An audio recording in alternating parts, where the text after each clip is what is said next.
We're back with another unsolved case file. Today is the case of Vanessa Ortega. So I have the physical documents with me right here, but I also scanned them onto the computer just so it's easier to read and for you guys to follow along. I got my detective partner Tiff with me off screen. Hello. And with that said, let's just get right into it.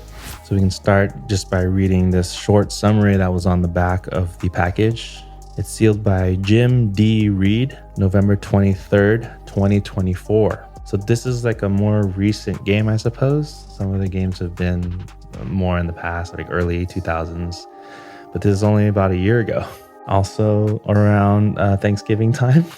This is in Hartfield, Pennsylvania on May 23rd, 2024. Beloved local news anchor Vanessa Ortega was found unalived in her home just moments before she was set to leave for a high-profile gala honoring gubernatorial, what does that mean? Candidate Paul Sullivan. Her husband, prominent attorney Leo Ortega, was arrested for the crime and sentenced to unalivement. So we have our daughter here with us. That's probably why you'll see some words substituted here. She's like half awake right now. Not feeling too well also. So we'll see if we'll be able to power through this. Now, Leo has escaped custody. How do you do that? Risking everything to prove his innocence before he is unaliveded for someone else's crime. Can you sift through the secrets, scandals, and elite entanglements to uncover the truth and save Leo before it's too late? Wow, I wonder if they'll explain like how he broke free. So for those of you who are not familiar, there's a bunch of documents we're going to be reading through. There's some photos, witness statements, interviews, and overall there are 3 objectives that we need to solve, but you go one by one. And when you solve an objective, you're able to open one of these bonus envelopes, which will give you more information. Ultimately until the end where we solve the case. So we'll put these aside and we'll continue. So this is the first objective, and we have our picture of Vanessa, Hartfield News, Channel 9. Objective 1, prove Leo innocent. After finding proof Leo Ortega was wrongfully convicted, visit this page and prove it. And of course, we get to open bonus envelope A after we do that. So the next thing is just an inventory where we can double check whether we have anything that's missing. So I believe we have everything. We should be good. If we are stuck or something, we'll probably go back and check this, but we'll just move on for now. Now we have our intro letter. Oh, it's from Leo. That's interesting. Dear Detective, I just escaped from maximum security prison and the U.S. Marshals are hunting me down with a shoot to unalive order. So I don't have much time to explain. As a former attorney, I've always taken the legal path, but I'm facing the unalive penalty for a unalive I didn't commit. And maybe I'll just say like M and D or something. So, and I run out of options. I knew I couldn't prove my innocence from behind bars, so I did what I had to do. But now I'm a fugitive on the run and I need your help. I've been accused of hugging her really tight. Hugging my wife really hard. Vanessa Ortega. Have I been spelling it wrong? I thought it was E. In a fit of rage caused by photos of her extramarital affair that police found at the crime scene. Okay? So not completely innocent, but still. I am sorry to say that photos were real, and so was the affair. But they weren't my photos. I've never even saw them until the detective showed them to me under interrogation. Wait, so he didn't know about it? Since my escape, I put together what little evidence I could from the shadows. Someone set me up, and they did it well. That's why I need you. I need someone who can see through the lies and find the truth. I'm giving you the investigator's case file I borrowed from my lawyer when I escaped. It's all I have to clear my name, and now it's in your hands. Vanessa deserves justice, and I need to prove I'm innocent in order to put what's left of my broken heart back together. Help me uncover what happened to her before they track me down. I didn't K my wife, Leo Ortega. All right. Next is just a summary we can go through. This is from District Attorney, from Jim Reed, who is the police chief. The key facts. On Thursday, May 23rd, 9:08 p.m., Leo Ortega called 911 to report his wife, Vanessa, unresponsive. Vanessa had been hugged in her home with no signs of forced entry. A set of photos of Vanessa's extramarital affair were found on a desk right next to her body. The only fingerprints found at the crime scene belong to the Ortega couple. Okay, timeline.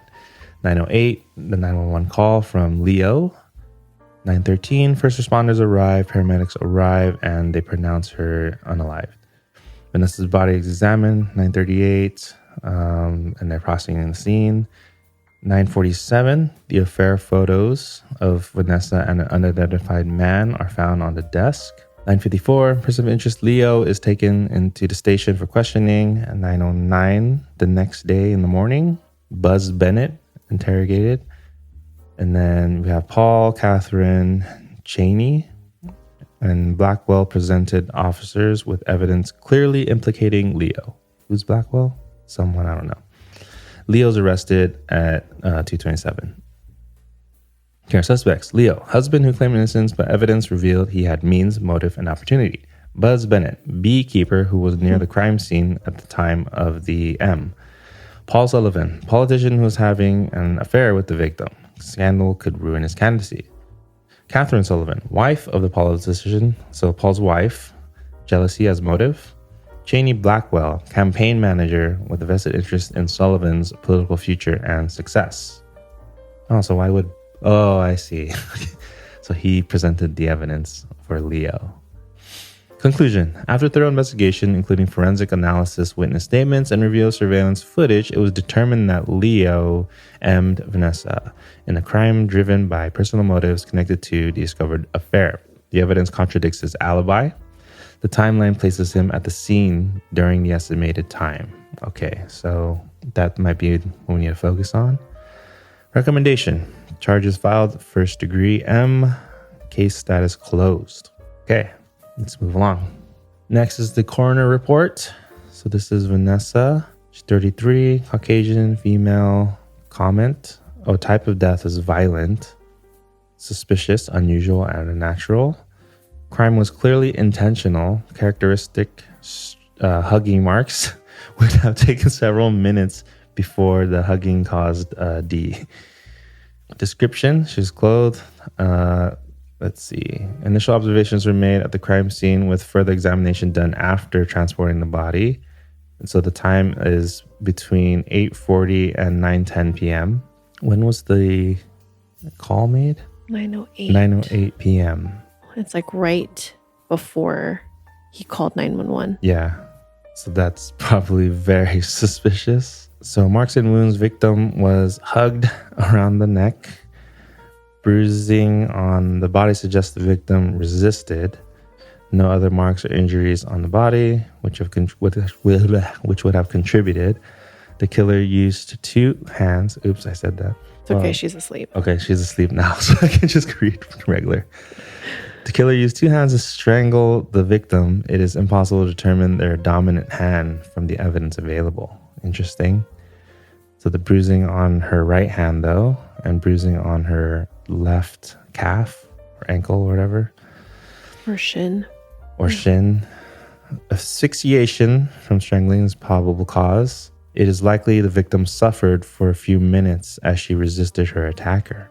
The victim sustained injuries consistent with strangulation by the hands. Based on the extent of the injuries to the victim's trachea, survival would have been unlikely even with immediate medical intervention. The findings are consistent with homicide caused by strangulation. Okay, let's keep it moving. So next is the dispatch call transcript. 911, what's your emergency? I need help. My wife, she's not breathing. I think she's dead. Okay, I'm sending help. What's your name and address? Leo Ortega, 782 Birchwood Lane. Please, just hurry. I just got home and she's on the floor. Oh my God, I don't know what happened. Okay, stay with me, Leo. I have officers and paramedics on the way. Where is your wife right now? In our home office. She's just lying there. She's not moving. Have you checked if she's breathing? Can you feel any breath? No, nothing. There's nothing. Oh my God. Try to stay calm, Leo. Is there a pulse? Can you feel it at her wrist or neck? I don't know. I tried. I don't feel anything. God, there's bruising all over her neck. Someone strangled her. Leo, help is almost there. Do you know how to perform CPR? It's too late. I can feel it. Oh gosh, she's dead. She's dead. She's dead. Do you hear me? There's nothing. Leo, I want you to place the heel of your dominant hand on your wife's chest. I told you, she's dead. I was just on the phone with her earlier. I told her I was going to be late. I said I'd be home in time and so we could still go to the gala. She sounded fine. She was fine. You're doing everything right. Just keep breathing, okay? We were supposed to leave by 9:15. I was just going to change and we were going to... I don't understand. This doesn't make sense. Offers are approaching now. Can you hear the sirens? Yeah, I hear them. Why wasn't the door locked? What was that? Wait, what does he whisper? I don't understand. He's like talking to himself. The front door, it wasn't locked. She always locked it after dark. Always. I don't get it. Okay, just try to stay calm. Help is seconds away. It doesn't make sense. Try not to focus on that right now. Just keep breathing. We're almost there. I should have been home sooner. I shouldn't have stayed so long. God, I shouldn't have stayed so long. Leo. What if I had been there? What if they're still close by? What if I walked in too soon and scared them off? Officers are there now. You're safe. You're not alone. I can't look at her again. It's okay. You don't have to. Someone will be inside in just a moment. She's gone. She's really gone. Officers are entering the home now. I'm going to stay on the line until one of them is with you. Hey, I'm in here. The office. Okay. I mean, I'm not a good voice actor or whatever, so I don't know how really convincing that would have been, would have sounded. Guilty. That was all an act. No, just kidding. I don't know. I don't want to save her. I mean, she's already... It's too late. Okay, well, I mean, we already know we have to prove he's innocent, so. Okay, next we have some news articles we can go through. Try to just go through these pretty quickly, although sometimes they try to sneak a little detail in there that you have to spot. So I think the main thing is like proving his alibi, right? They're saying he was placed at the scene or whatever. His alibi does not match surveillance, apparently. Oh, okay. So maybe if anything was tampered. Yeah, tampered, or what's the word? Tampered. No, like when you create something fake or you edit something. Edited. Fabricated or something. I don't know. Whatever. I think you guys know what I mean. Okay. Police suspect husband in Vanessa Ortega's... See? It's Ortega, right? With an E. But they keep putting Ortega. What is it? I don't know. I feel like... Yeah. So on the package is an E. Yeah. So like, is that like a detail that we usually overthink, you know? Or... No. I don't think it's... I think it's just Is it an error? a typo, yeah. And okay, sure. It was just like one letter, right? And, watch, we're going to like circle back and be like... It's very important detail. Yeah. So, this might be stuff we already know. Hartfield is in shock after the tragic murder of Channel 9 morning news anchor Vanessa, who was found dead in her home last night, May 23rd. Sudden loss of such well-known public figure has left neighbors and viewers reeling as authorities launch a full-scale investigation. Does it go down? Yeah, it does, right? Mm-hmm. Police responded to the Ortega residence after Vanessa's husband, Leo, called 911 upon arriving home.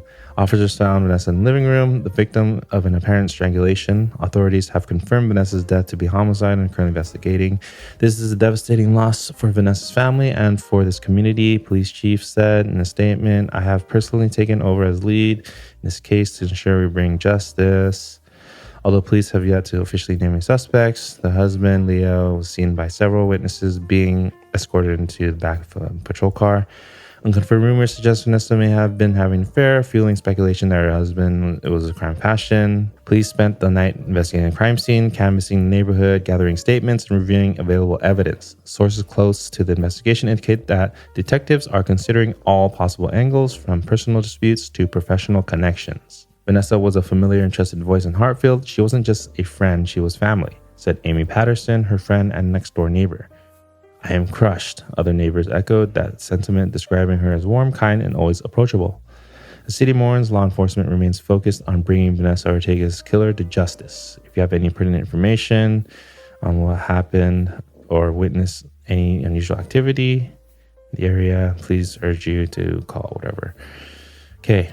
And the back, I believe it's like a separate article, but sometimes they like to slip things in here. Hold on, before you move forward though, what you just read, it says that they were found. She was found in the living room, but I thought in the call it says in the office. I thought it just said that his desk was next to her with the photos on it or whatever. No, in the 911 call. Anyway, small. It could be a small minor detail and nothing big. Sure, but yeah. Sure. All right. So looks like it's something about the gala. A successful evening at the Donor Gala. Blaze Sterling, a high-profile image consultant from New York City, has been credited with ensuring a smooth and polished publicity week for Sullivan's campaign.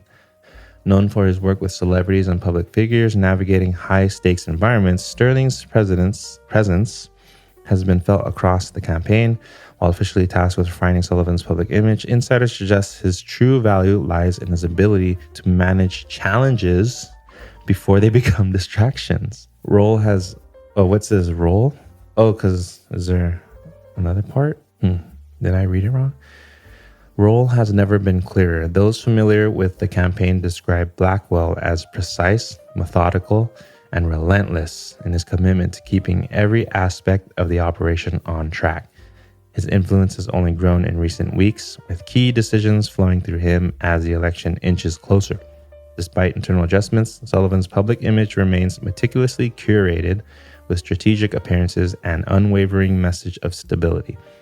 If tensions exist behind the scenes, neither Sterling nor Blackwell have allowed them to disrupt the campaign's momentum. Okay, so willing to cover anything up? Leo Ortega, attorney at law. Justice isn't just a concept, it's a commitment. Providing expert legal counsel, specializing in criminal defense, civil litigation, and legal advisement. So I believe that's a fake number, so I don't have to call that. Hartfield Counseling Solutions, Andrea. I don't know if her name has popped up. Hartfield Food Bank, donate. And then we have Craig Cranston, exclusive interview with gubernatorial candidate. Mental note, keep going. It's another little news snippet here. Leo Ortega faces death penalty for murdering wife. In a verdict that has rocked Hartfield, Leo Ortega, the once renowned local attorney, has been convicted of brutally murdering his wife, Vanessa. Authorities now move to sentencing, with prosecutors announcing plans to pursue the death penalty due to the calculated steps Ortega took to cover up the crime. Throughout the trial, Ortega represented himself and leaned on his legal expertise to craft a carefully woven alibi, portraying himself as a devoted husband devastated by loss. He claimed he planned a Paris vacation with Vanessa, a detail meant to reinforce his innocence. But in a pivotal courtroom moment, investigators presented the contents of an envelope Ortega was seen carrying the night of the murder, containing photos of Vanessa involved in an affair. The revelation shattered Ortega's defense. He had a chance to tell the truth and plea, the district attorney said. That's why we're pursuing the death penalty. As Hartfield grapples with the fallout of the case, Ortega has hired an outside lawyer for sentencing. So I thought he was going to give his whereabouts or something, but maybe we'll see later in the interview. Okay, and this is the back side. Let your garden grow beautifully. Garden roots or green roots landscaping. Are you registered to vote? Upcoming election. Melanie Reyes portraits. Yes, service. Blah, blah, blah. I don't know if she will pop up. Maybe she took the photos. Maybe. Right? And then another final newspaper clipping thing. Oh, this is the escape. Ortega escapes prison. Manhunt underway. Law enforcement vows Ortega won't make it out alive. Leo, the convicted murderer of beloved local news anchor Vanessa, has made a daring escape from Hartfield Correctional Facility. Ortega executed his plan during a routine legal visit with his attorney. Investigators have confirmed that during a private meeting, Ortega administered a narcotic capable of leaving victims confused and compliant temporarily. With his lawyer incapacitated, Ortega swapped into his clothing and walked out of the facility undetected. Authorities have issued an immediate and extreme threat advisory. Ortega is considered armed, highly intelligent, and lethally dangerous. Orders are clear. He is to be stopped by any means necessary. After launching an aggressive manhunt, law enforcement warned the public not to interfere under any circumstances and issued the following statement: help him and you become him. We don't care if you're a friend, cousin, or a stranger. If you get caught helping or harboring this fugitive in any way, you're going down with him. We're going to find that wife killer, said the U.S. Marshal off the record, and the only thing we're bringing back is his corpse in a body bag. Off the record? It's on the record now. I know, it's in the press. Security footage of Leo slipping past penitentiary guards disguised as his attorney. Oh my gosh. Okay. Poor attorney. If he wasn't part of the plan, he's not in trouble. Okay. This is the back side. I don't know if it's the same article. Has long been a quiet meeting ground for the city's political insiders and power players. Known for its private booths, low-lit ambience, and strict discretion policy, the restaurant has been a staple for campaign strategists, city officials, and business elites looking to hold conversations off the record. So what restaurant is this? Recently, staff have noted fewer familiar faces occupying the restaurant's more secluded tables, with standing reservations quietly disappearing from the books. While management insists business remains steady, those familiar with the steakhouse's usual crowd have observed a shift, particularly among patrons with ties to city affairs. All this planning to handle Leo. Even on the busiest nights, certain tables now sit empty, reserved, but unused. A waiter speaking on the condition of anonymity mentioned that some regulars have opted for takeout instead of dining in, a rare choice for a place known as much for its ambience as its menu. And then it says bar. In recent weeks, our chief of staff, Cheney Blackwell, longtime news anchor Caden Whitaker, and developer Elise Radford, whose firm has been involved in multiple city projects, Councilman Richard Holloway, a frequent diner in the past, was also seen leaving with a takeout bag, though he declined to comment when asked if he planned to return for a sit-down meal. My immediate thought is these takeout bags are ways to exchange information or photos. So they just name dropped a bunch of names here. Probably will come back. Hartfield monthly swap meet. The community swap meet will take place this coming Saturday at Green Hill Park from the hours of 11 a.m. to 5 p.m. Table space is given on a first come first serve basis. The swap meet is open to the public and requires all participants to bring recently cleaned items to the meet. Please ensure any dangerous items such as knives, pocket knives, hunting equipment, probably secured and out of reach. Okay. All right. So I think that's all of like the summary information, background type of stuff. We'll move on to the photos and interviews and all that. So next was an envelope within the envelope, and it had all the photos. So this is the crime scene. She was dressed. She was probably ready to go to the gala. There's a piece of paper next to her. I think we have this paper though in the desk right next to her. Anything unusual? No? Mm-mm. Okay, let's keep going.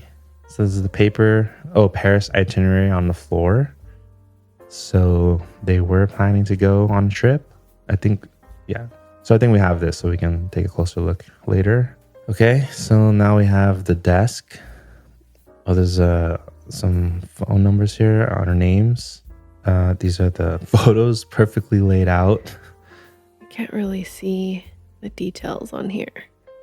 Unless the actual physical photo you can see. Oh, yeah. You mean like if you wanted to read something? Here? Yeah. Okay, we'll take the physical ones out.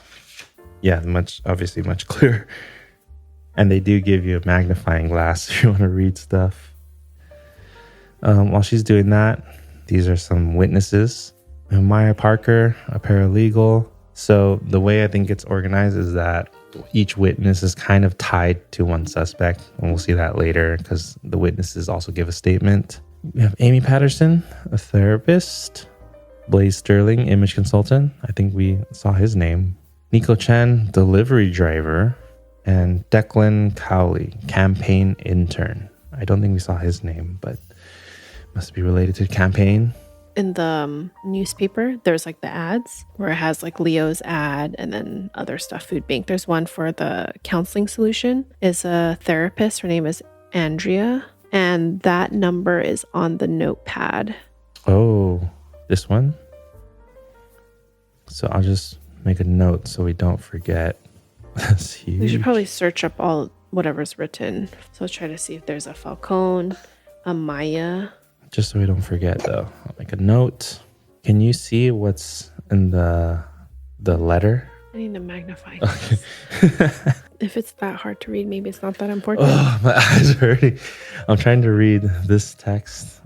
It says deposition transcript. So it's on the top is just Leo's law. It says Leo Ortega at law and his address. And then it says case ref. And then it says deposition transcript. Okay, well, there's a orange and black scarf thing here. What else? So this is her desk, though, not Leo's. Yeah, I guess so. Maybe we can match her handwriting, too, because she's doodling like the Eiffel Tower. Yeah. She's calling, maybe she's the one calling Andrea. Submit expense report to CB. I don't know who CB. Ask Maya about what about Gardner does. And then something about Falcone. And the bees. Okay, I think let's just keep going, right? Okay. All right, so this is that envelope that is on the desk. It's found on desk next to victim's body. These are the photos that are there. And this is at 5:18. Did I order this right? 5:18 at 8:47 p.m. She's in the car with someone. Now we can see a face. 5:22. I don't know if this means anything, but they're all around the same time, like in the evening. Yeah. Oh, this one I got the date in the wrong order. The reason why I say that is because, like, let's say they've always planned to meet at that time. They're 2 days apart, though. I thought it would be like a weekly thing. Can't get enough of each other. Yeah. I think we have his photo too, but they already said it was him, the campaign guy. All right. Now we have a map. So we have the Ortega residence. Oh, next door is Patterson? Ortega. Or Ortega, yeah. Wait, who's Patterson? Is that Amy Patterson? The therapist. She's a therapist. Right next door. What? Where's Main Street? Old Main Street. So here's his office. And they've mapped out this path for us. Leo's route home.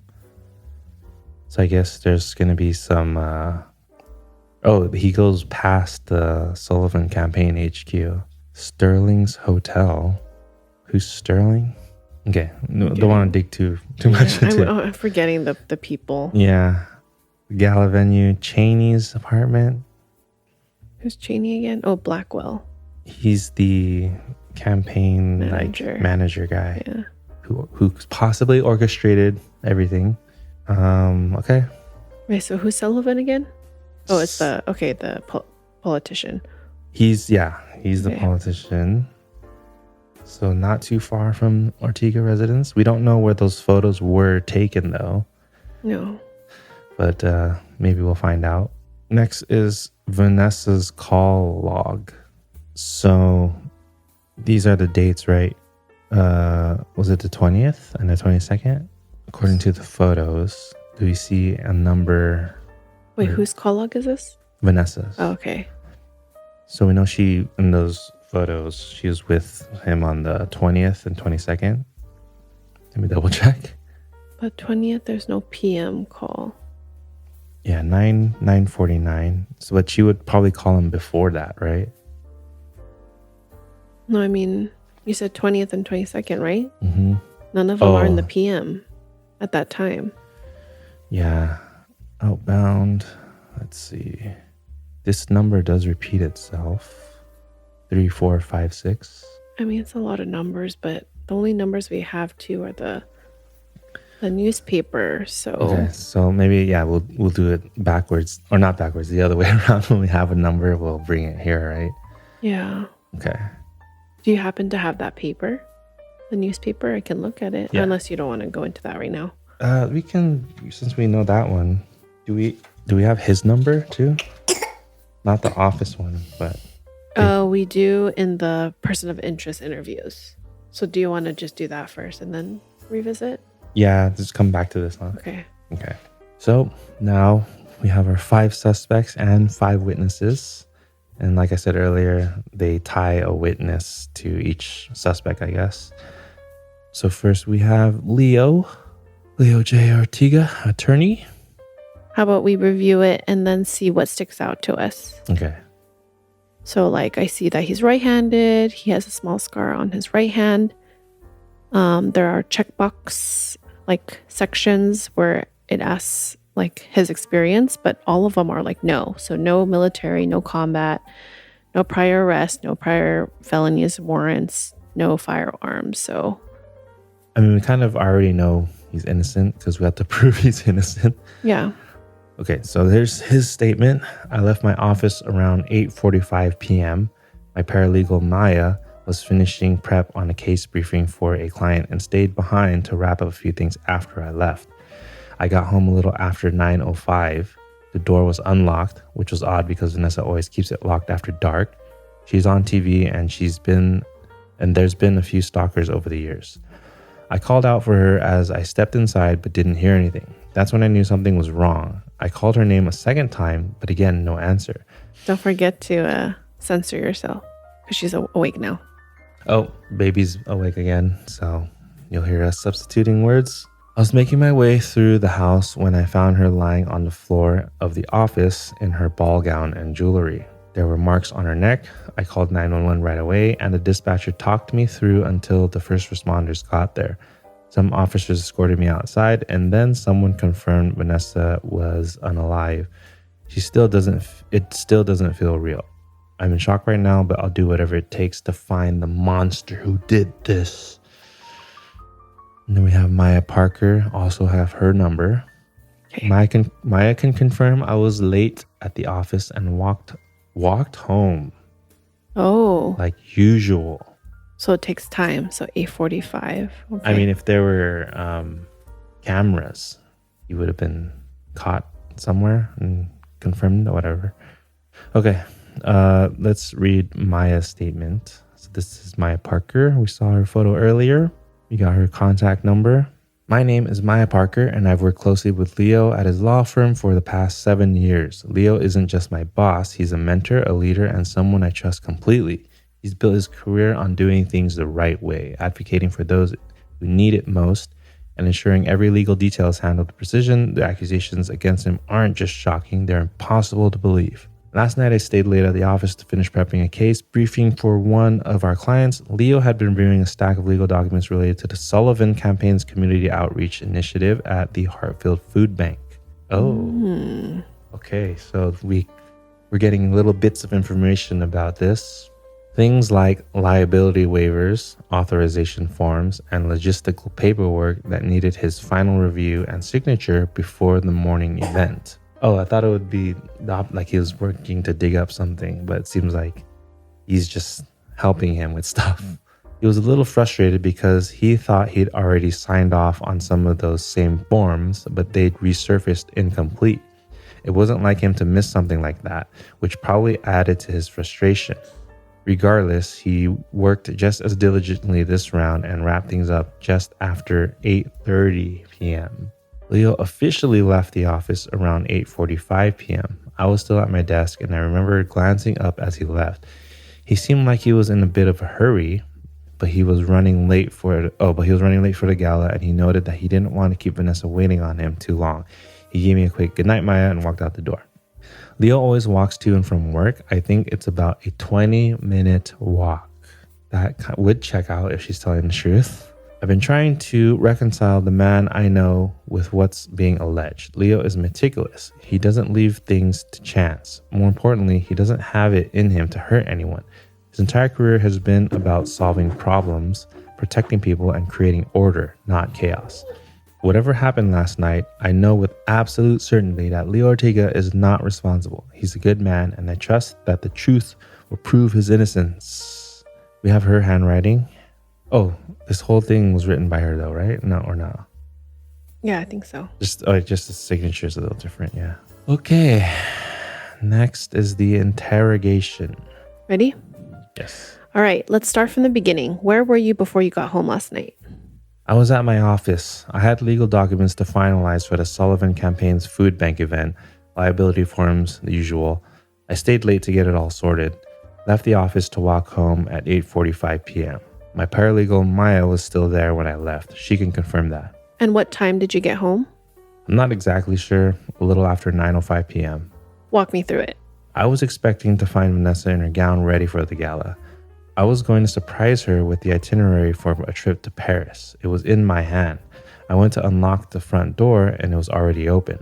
I called out her name and didn't get a response, so I started looking through the house. That's when I found her lying on the floor of the office in her ball gown. She had marks on her neck and her eyes were closed. When I saw her, I dropped everything and tried to wake her up, but it was too late. Did you touch anything? Yes, Vanessa. I went to her and tried to help her as soon as I found her. And do you think the K would have left some prints behind? I'm not sure where you're going with this, but yes. Has the team had a chance to check for prints? We have, Leo, and the only fingerprints we found so far belong to you and Vanessa. Well, there has to be something, Chief. A stranger came into my house and hugged my wife. You're telling me there are no prints? No evidence? There's got to be something. Keep looking. I've known you a long time, Leo. We worked on the same cases and I know you're sharp. Right now, I want to believe you, but the way things are starting to look, well, it looks an awful lot like you, Kay, your wife. Look, I'm telling you the truth. I didn't do this. I had no reason to hurt Vanessa. We were happy. I just booked us a flight to Paris a few hours ago. I was trying to make up for the anniversary trip I had to cancel. Everything was fine between you two? Yes, I had been working a lot more because of the campaign, and sure, that was putting a strain on things, but Vanessa had been happier lately, and I'd been working hard to make the time up for her, hence the Paris trip. And that was enough for Vanessa? Excuse me? Were all the things you were doing to make it up for her enough, or had she already moved on? Maybe she might have gotten a little bored waiting on you to come home all those nights. Maybe she met somebody. Maybe she was happier lately because someone else was meeting her needs where you couldn't. Maybe you found out, got mad, K'd her. This is completely inappropriate questioning, and you know it. Vanessa wasn't cheating on me, and you have no right to make those accusations about her character. Look, I want to help you find the person who did this. I don't know where you're going here, but we need to... Explain these photos, Leo. What? Where did you get these? I was hoping you could tell me. I've never seen these before. I swear on my life, I wouldn't. Did she love you, Leo? That's Vanessa getting pretty intimate with a man that doesn't look very much like you. It's hard not to think you saw the photos, got enraged, and hugged your wife really hard. No, I didn't cave, Vanessa, and I didn't take these photos. I didn't even know about this till right now. I bought tickets to Paris a few hours ago. You think I'd book a flight to France if I knew about this? Tell me this, Leo. If you didn't K your wife and you didn't take the photos, what do you suggest happened here tonight? I don't know, Jim. I need a second to process this. Maybe it was this guy. Who is he? Is he married too? I don't know. Blackmail? Could be anything. We can't move forward with could be anything. We don't know who this guy is and we need a lead, Leo. Right now, you're suspect number 1. Wait. There's something else I just remembered. There was this crazy looking bug van that almost ran me over as I was crossing Cover Street to get to my house. It was some sort of work van with this massive ugly bee on top. Not like the letter B or logo, an actual giant bee thing. A bee thing? Yeah, the guy driving looked unhinged. I didn't think too much about it at the time. I was rushing. So a crazy bee man K'd your wife. Yes, that's what I saw. The van didn't belong there. I've never seen it before, and why was it there that late? You gotta believe me. You sure it wasn't just a scheduled service? At 9 o'clock at night? I wouldn't schedule a service that late. Plus, the driver had a wild look in his eye. We'll look into it. I think I might actually know the guy you're talking about. You know the drill, Leo. Don't leave town. I'm not going anywhere. I need to know who did this as much as you do. Okay. What is it? Clover or Cover? Cover Street. Cover Street. Where's and that? That's a map. Oh, right here. Cover Lane. So very close to the house. Okay. Yep. So next we have the itinerary. That was next to the Vanessa. Let's see. They are going from Philadelphia. Pennsylvania, you said? Yeah, Hartfield, Pennsylvania. Well, okay. Wait, Pennsylvania's PA. What's Philadelphia? Hartfield. No, Philadelphia is, in Pennsylvania, right? Mm-hmm. Okay, that's why I'm confused though. All right. So, I mean, do you see anything? I don't see anything that sticks out here. June 10th. What date is it? May 23rd and 24th. So they were going to leave in a couple of weeks. Stay there for 10 days. Does it say when he purchased it? That's what I was looking for initially, but don't see it. Okay, never mind. I mean, he says he just did it. He just bought it anyway, so. Yeah, I wanted to see if it was confirmed that was true. But obviously we're trying to prove he's innocent, so never mind. Okay, next. There's one last thing with Leo. They took his prints. Oh, maybe we can match prints later. Maybe. But he said they just found his and hers, right? No one else's? Yeah. All right. So I think that's it for him. Next, we have a very AI'd photo of Buzz Bennett, the beekeeper. We got his phone number. He's from Scranton. Sorry. For marital status, it's available. Interesting. How old is he? 55? Maybe it's a peek into his personality. So he has a bee on right forearm, a tattoo, I guess. Honorary hive member on left calf. Bee mine heart on left buttocks. Wow. He has a lot of experience. So military, yes. Combat, yes. Firearms, yes. But prior arrest, no. Felonies, no. Felonies, no warrants. So we have this car, the Transit Connect, license plate, and VIN. White Ford. Okay. It probably has the huge bee on top or whatever. I was working in the Birchwood Lane neighborhood last night for a beehive removal at 784 Birchwood Lane. We'll check that later. Spraying nests after dark is safer. The bees are less active and I can take my time without getting stung. I arrived around 8:45 p.m. and spent about 15 minutes inspecting the property, checking for secondary nests, and strategizing my plan of attack. I had my headphones in.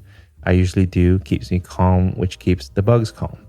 It was a pretty normal night, all things considered. I guess not for Vanessa, but on my end, there was nothing out of the ordinary.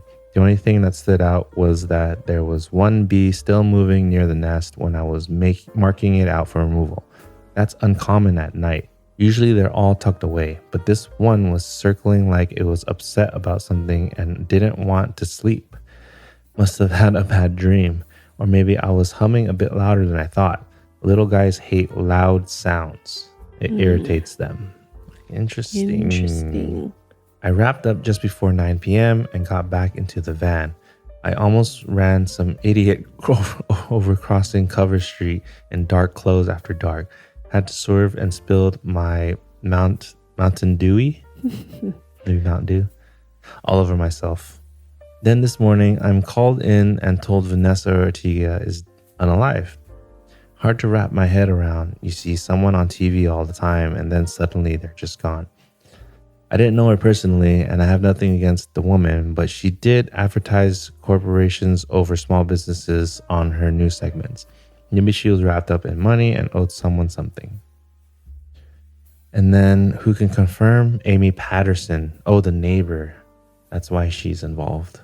Was in contact with Amy in the evening via text. Okay, let's just make a quick Doesn't that check the alibi? Does it say what time he almost ran over? Well, he said he wrapped up just before 9, and then he almost ran someone over like right after 9 p.m. and then he arrived at 9:05. I feel like that is not a small detail. Well, we're just figuring this out now. Like this is the ongoing investigation. Because they've already had the evidence to say he's the one, and then this is now like the investigation happening after, or no? I'm understanding that this has already happened prior to convicting Leo. Oh, no, because he's handing all this over to us.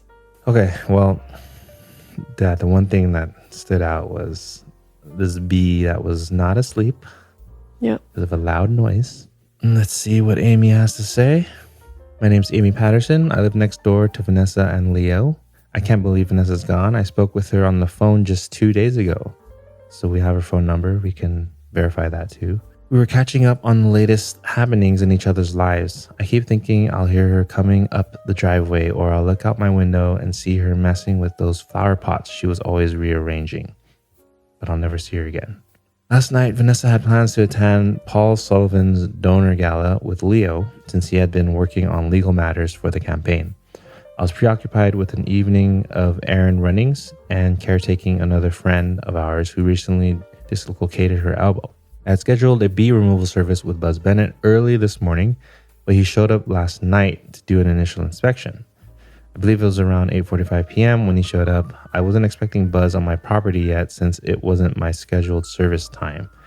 He sent an initial text with a photo saying he was doing recon for his removal plan.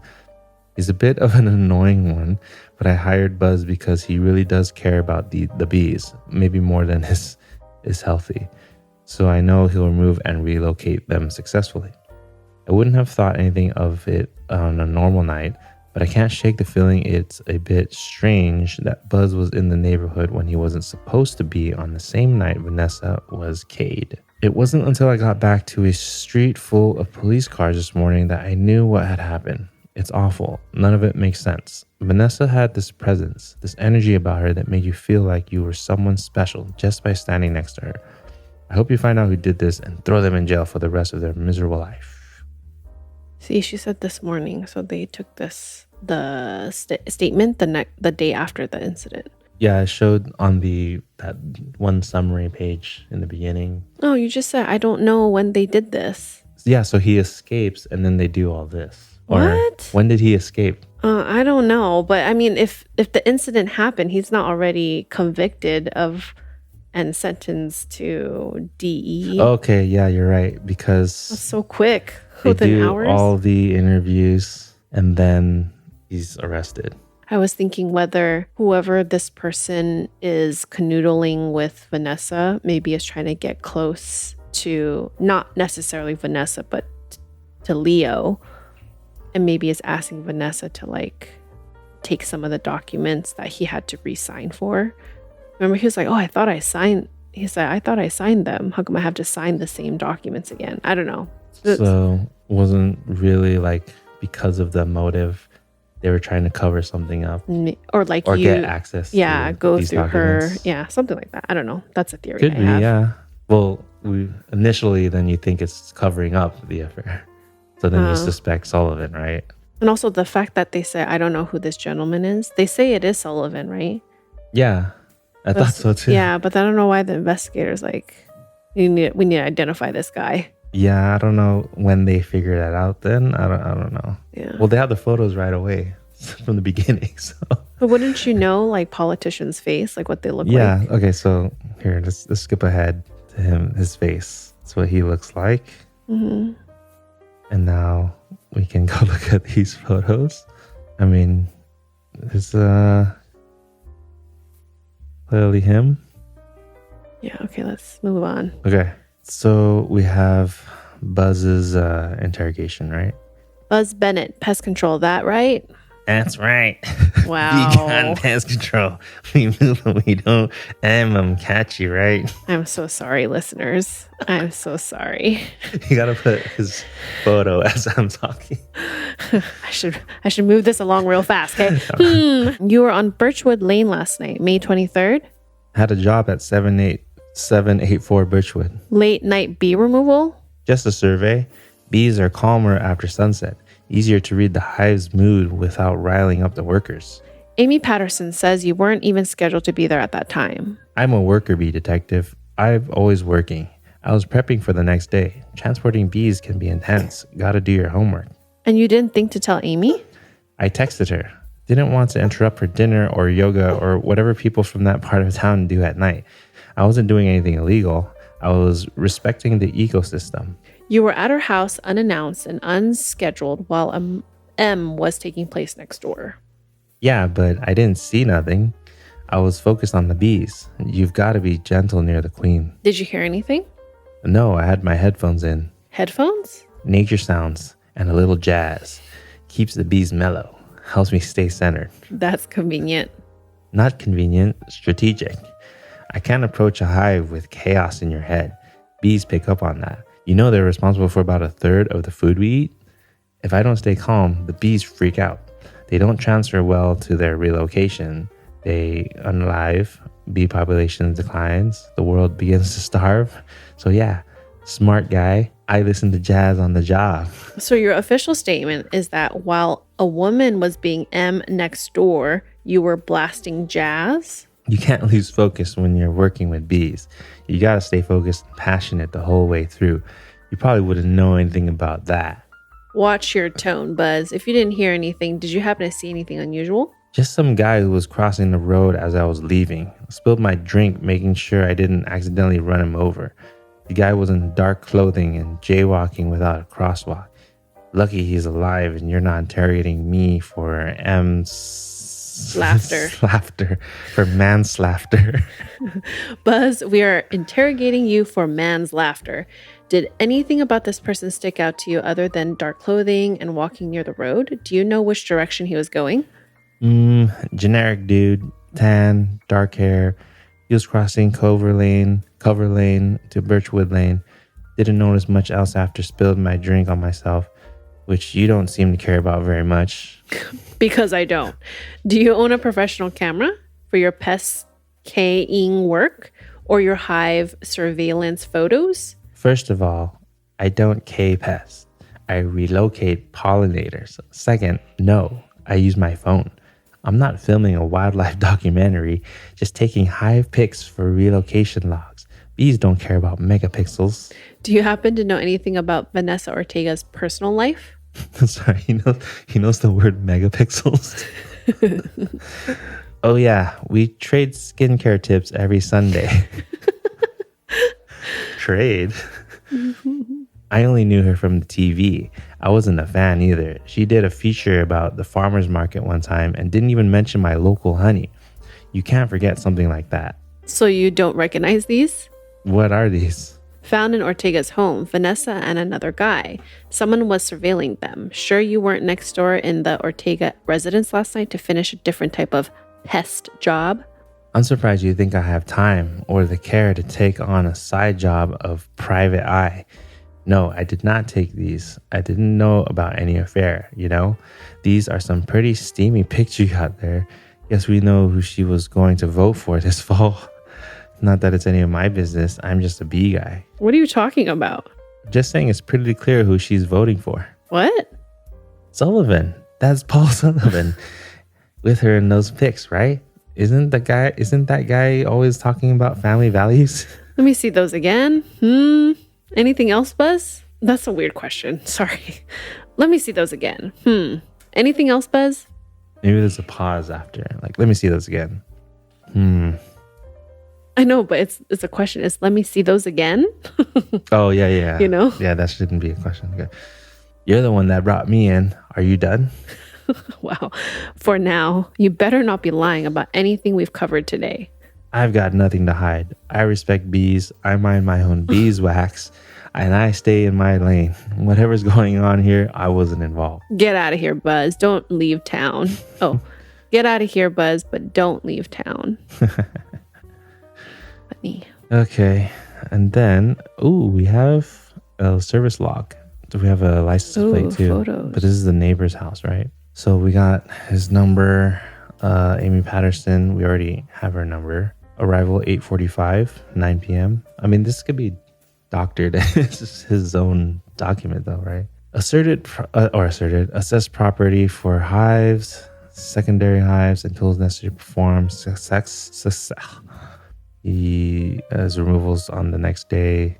Take 30 minutes to an hour. Okay. I don't know what this photo helps us with, aside from the license plate. There's a sign on the lawn that says Paul. It's the other politician, I guess. No, that's his name, right? Oh, Paul Sullivan? Yeah, sure. I mean, it just confirms the story, right? I guess. I don't know. I'm just going to put license plate in case they come up. Okay. Keep going. Yep. Now we got Paul Sullivan. We already saw his photo. He's married. I think his wife is also a suspect. We got his number. 3456. I already saw that in the log. He also has a work phone. Don't forget that. Ooh, okay. 1001. We'll look for that too. Actually, do you want? Let's just get the physical one here. Can I say stuff that sticks out to me? Sure. Dominant hand is left. There's no scars or tattoos. Speckled birthmark behind the left ear. Military experience, no combat, no prior arrests or felonies or warrants, but he does own firearms. Loud sound. Mm-hmm. But there's no like bullet found or anything. Yeah. Black Chevrolet Tahoe. Mm-hmm. Okay. I met Blaze, my image consultant, at his hotel last night for a scheduled meeting. So that's why it's on the map. Sterling's hotel. Okay. He's been helping with our photo ops and schedule this week from New York and drove down yesterday for an in-person meeting.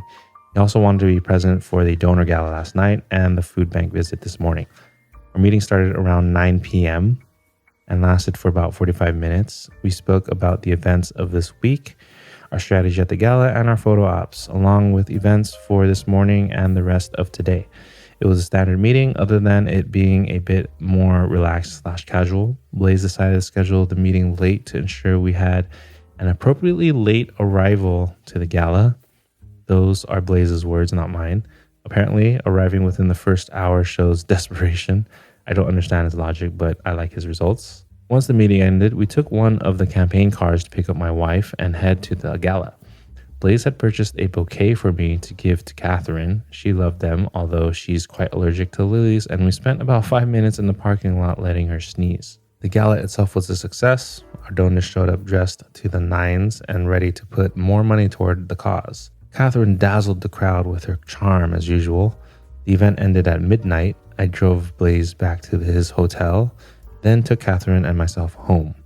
I didn't know anything horrible had happened until I was contacted for questioning. Then we have Blaze Sterling, the image consultant. I was with Blaze the whole time. So that's his New York address, but he does have a phone number.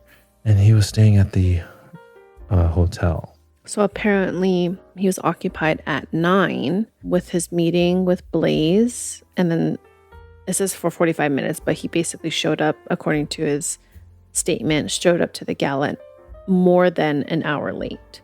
Yeah. Until midnight. So like from 10 to 12. Yeah, but the time of unaliving. From 8:40 to like just after 9 10. p.m., right? Yeah. So I don't know. Yep. That's a tough window. And if he was meeting up with Blaze had to already be at the hotel. I mean, it's not very far, but we'll see. Okay. Let's see what Blaze has to say. My name is Blaze Sterling, and I'm handling image strategy for Paul Sullivan's campaign. My job is to make sure he looks the part, stays on message, and doesn't show up to events looking like he's dressed in the dark. I drove into town yesterday from New York after working for the campaign remotely for most of the week. Paul had a big donor gala with a few more important events the following day. We decided it was best to have my presence in person to ensure a successful gala and a strong end to a busy week. We had a meeting scheduled late last night that took place during part of the donor gala to ensure we arrived strategically late. You never get to the party on time if you want to make a noticeable entrance. Paul met me at my hotel just before 9 p.m. and we conducted the meeting from my hotel suite. We covered the events of the week, our strategy for the gala, and the events taking place today. When the meeting was over, we took a campaign car to pick up Catherine, Sullivan, and head to the gala. We got to the gala right around 10 p.m. The evening was a success, to be honest. I think my work this week has been exceptional. Not that Paul isn't a capable politician, but he's got a lot of things that aren't compatible with winning a campaign. But he's good at taking direction and because of my expertise, they raised more money for the campaign at one event than they have in the past 8 months. Our evening was fully focused on the campaign and the gala. Paul was with me at my hotel meeting until we left together for the gala. After the event, Paul and Catherine dropped me back at my hotel about 12:17 a.m. If you think Paul had anything to do with this, you can forget about it. Apparently, Forget about it. apparently his accent ebbs and flows. I can assure you there was no way he was at the crime scene last night. Wait, that turned weird. All right, let's move on. Okay. All right. So we have the interrogation. I guess I'll be Paul again. Yeah. Or the not the chief. Okay, let's go over last night again. Where were you between 8:45 and 9:30 p.m.? I was in a meeting with my image consultant, Blaze Sterling. I met him at his hotel and we conducted the meeting in his suite. What time did the meeting start? 8:57 p.m. We wrapped up around 9:45. You're making it sound like it was just another normal night for you. Because it was a normal night. All I do anymore is live and breathe the campaign. That's my normal night. I was meeting with Blaze and then we went to the gala. What time was that? How did you get there? I met with Blaze at his hotel for a meeting. It's on my weekly schedule, which I already gave you. We enjoyed a drink and a more relaxed discussion than the usual daytime meetings. After the meeting, we took the campaign car to pick up Catherine on the way to the gala. I gave her flowers that Blaze brought, but they made her sneeze. We stood in the parking lot of the gala for a bit, and then we went inside sometime after 10 p.m. The gala ended at midnight. Catherine and I dropped Blaze off at his hotel, then went home. And Catherine and Blaze can confirm that? Yes, of course. Good. Now, take a look at these photos. What is this? Where did you get these? You don't know? Looks like someone wanted you to know they were watching. This is private. Doesn't look very private to me. Somebody caught you and Vanessa Ortega together. Unless I'm mistaken, but the man in these photos look awfully familiar. Ugh. Ugh. I don't know. Imagine someone saying, ugh. Ugh. How long had it been going on? I'm not answering that. You sure? Because from where I'm sitting, it looks like a problem. You're in the middle of a campaign, and the woman you're cheating with just turned up unalived. It wasn't like that. I loved Vanessa. I would never hurt her. Loved her? But nobody knew. Not your campaign team, not your consultants, not even your closest people. No one. We kept it hidden from everyone. Because it would have ended everything if it got out. Because we were protecting people. Like your wife? And Vanessa. Right. And how do you think your wife would feel about all this? Listen, I need this to stay quiet. That's why Vanessa's unalive? Somebody making sure it stayed quiet? No, I had nothing to do with that. Maybe you didn't, but let's talk about Catherine. What about her? A wife finding out about her husband's cheating? That can get messy.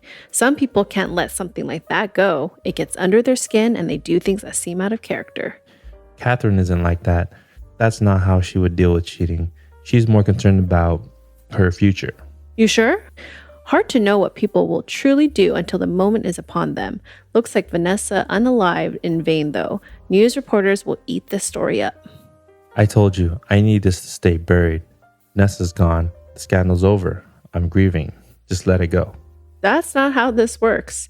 I won't go out of my way to put this out into the world, but if reporters get a hold of the truth and have evidence, I won't lie on record to cover up an affair for you. We all make choices, Paul. You made yours, and now you have to deal with whatever the consequences are. Speaking of which, I'm going to have to talk with your wife next. We'll see if she takes it as well as you say. Dun dun dun. Ugh. Ugh. All right. We have his schedule. So we're looking at the 23rd, and he has 9 p.m. to 10 p.m. meeting with Blaze. But a gap from 8:30 to 9. Internal strategy meeting at HQ, which we know is also close by. If you want to go back to the map. Oh, he's clear, y'all. He has an evening church service. 5:30 to 6:30. That's all for display. Just kidding. Okay, I think that's the only thing we need to look at, right? I want to look on 20th, 22nd. That's right. So private dinner at the steakhouse. And then the next day, private engagement dinner. Was there another day? I'm assuming all the green should be all private. Oh, private breakfast and workout. Yeah. Let's see if all the calls match up during that time. So Paul personal. Oh, right. Yeah. I mean, we kind of already know it's him. There's no point in trying to connect that, right? I just want to go back to the map just to show the viewers just a real recap here. This is the hotel that they're meeting at. This is the residence, of course. and his HQ right here along, what's his name? Leo's path of walking home. So if he was here at 8 until 8:30, right? He's at the HQ until 8:30. And then he shows up at Sterling's hotel at 9 p.m. So you go, stop here, and you go over here. For 30 minutes. Yeah. When it takes Leo faster to walk a further distance in 20 minutes. Just saying. And that would explain, like, because the door was open, right? That would only be if she knew the person or would welcome the person inside. Yep. Unlock the door. So. Which, yeah, I think that's probably the logical thinking or reasoning that this game wants us to think. But realistically, if someone's knocking on the door, you probably open it and you unlock the door. Unless it's if it's you don't know the person, I would not. 21st century or whatever. Look at the video cam. Yeah, I mean, it's already 2024, but they would have shown us, maybe told us about if they had a camera already. Or if we had a camera, we would know who the KR is. Yeah, it would be too obvious at that point. Okay. All right, let's move on. Next is Catherine Sullivan, the wife. Her number, married. Let's see. Citizen, no military, no combat, no firearm, no prior arrests, no scars or marks. Drives a white Range Rover. Okay. Oh, what?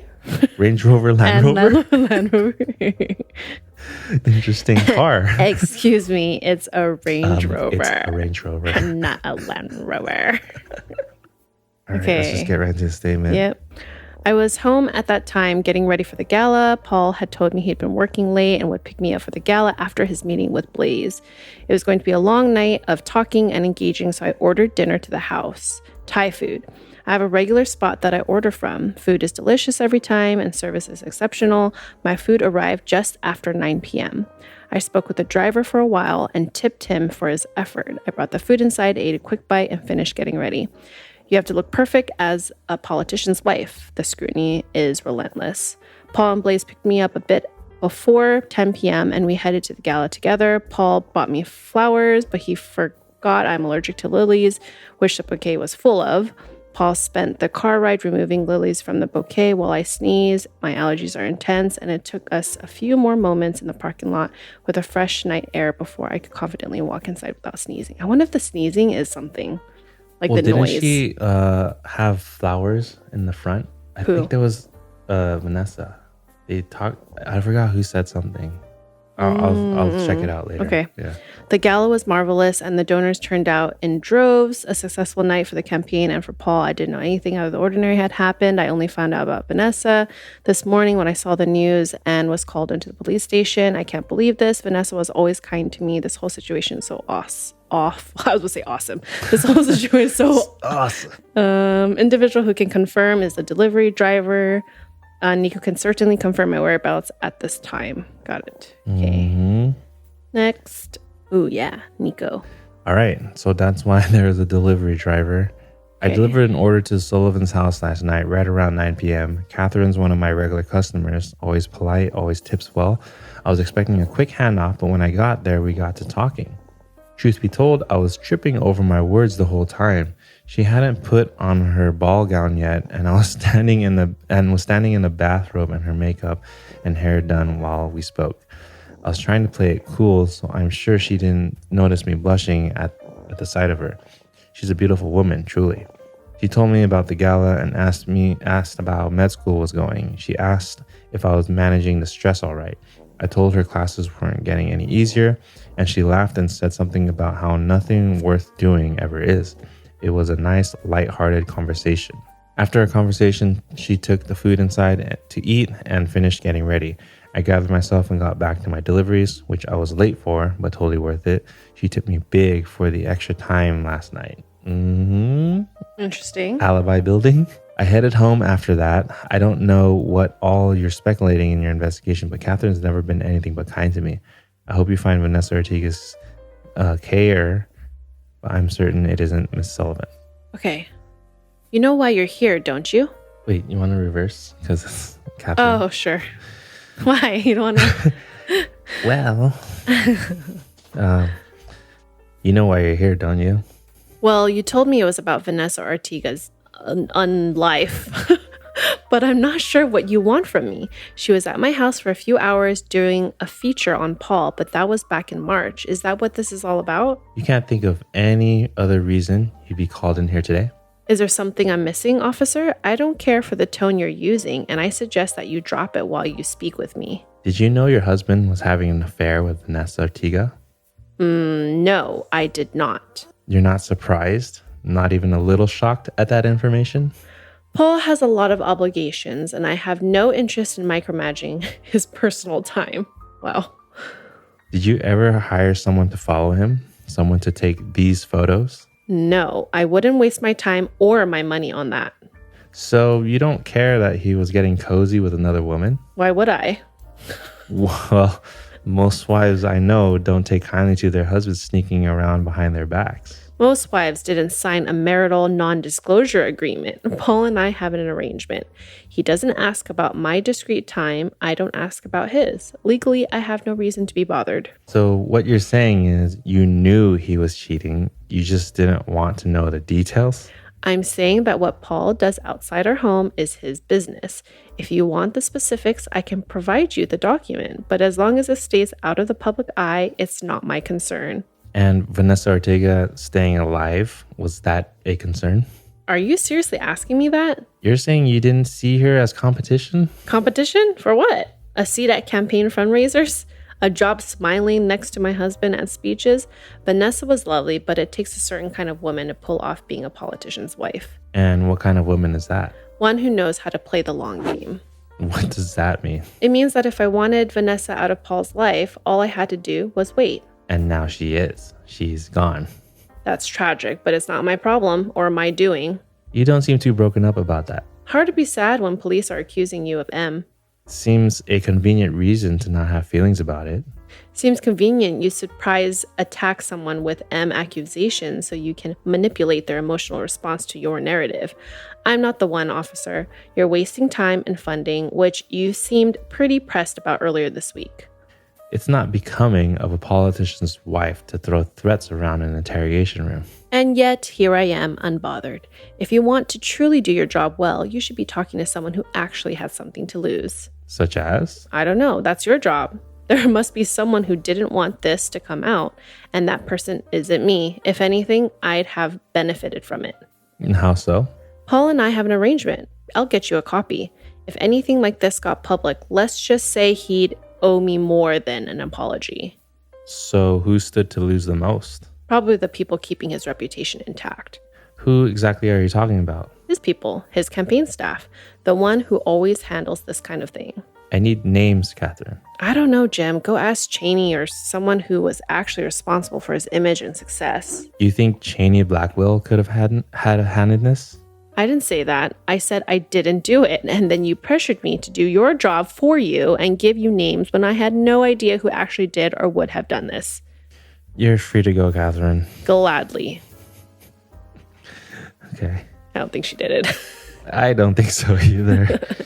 She was flirting with the driver. Yeah, she was like, better for me if this comes out. So this is the non-disclosure agreement.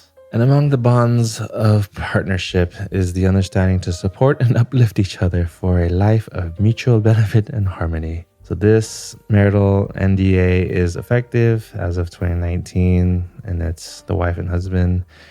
Confirms both parties recognize and acknowledge that unique demands of a public-facing marriage, particularly where one or both individuals hold political, social, or professional positions, whereas the parties intend to maintain a structured, mutual, beneficial marital relationship that safeguards their respective reputations, blah, blah, blah, and whereas both parties acknowledge public perception, now therefore in consideration of mutual promises, covenants, obligations are set. So public duties, he's to fulfill the role of politician's wife. It's not limited to attending stuff, presenting a unified, supportive marital front, refraining from conduct that may create undue speculation regarding integrity of the marriage.